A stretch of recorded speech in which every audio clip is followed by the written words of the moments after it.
હું ડૉક્ટર ગજેરા આઈને પ્રમુખ અમરેલી ડિસ્ટ્રિક્ટ। આજની આ પ્રોટેસ્ટ અમારી જે વિરોધનું પ્રદર્શન છે એ કલકત્તામાં એક ઘટના બની ગઈ, એક ડૉક્ટરનું રાજકીય રીતે એનું મર્ડર કરવામાં આવ્યું, એના વિરોધમાં અમે આજે આ પ્રોટેસ્ટ કરીએ છીએ,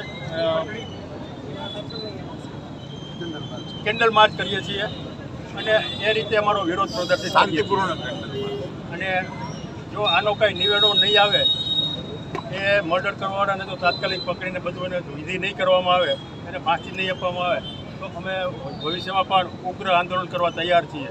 અને એમાં આઈએમએને ઓલ ઓવર ઇન્ડિયા આઈએમએ સ્ટુડન્ટની સાથે રહેશે અને આવતીકાલે સવારે 6 થી રવિવારના 6 વાગ્યા સુધી બધા દવાખાના આખા ડિસ્ટ્રિક્ટના બંધ રહેશે, આખા ઇન્ડિયામાં બંધ રહેશે।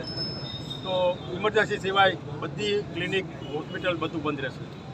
સાહેબ, આપનો જે નિર્ણય છે આવતીકાલે બંધ રાખવાનો, તો એમાં ક્રિટિકલ કેસ કે કોઈ ઇમરજન્સી હોય તો એના માટે શું વ્યવસ્થા કરવામાં આવી? ઇમરજન્સી બધા સિવિલમાં આવી જાય, ચાલુ છે ઇમરજન્સી। અને સાહેબ, એક એવો પ્રશ્ન છે કે જાહેરમાં આપણે કીધું કે હથિયાર રાખવું જરૂરી છે, તો હજી કહું છું લાયસન્સ લઈને રાખવાનું, રાખવાનું કાંઈ વાંધો નહીં, અને હોમ રાખો તો હોમે મૂકી દેવાનું। જાહેરમાં કહું છું, એમાં કાંઈ વાંધો નહીં, જાહેરમાં કહું છું, મોટા અક્ષર પહેલા પણ અડધા પણ આમ છાપો।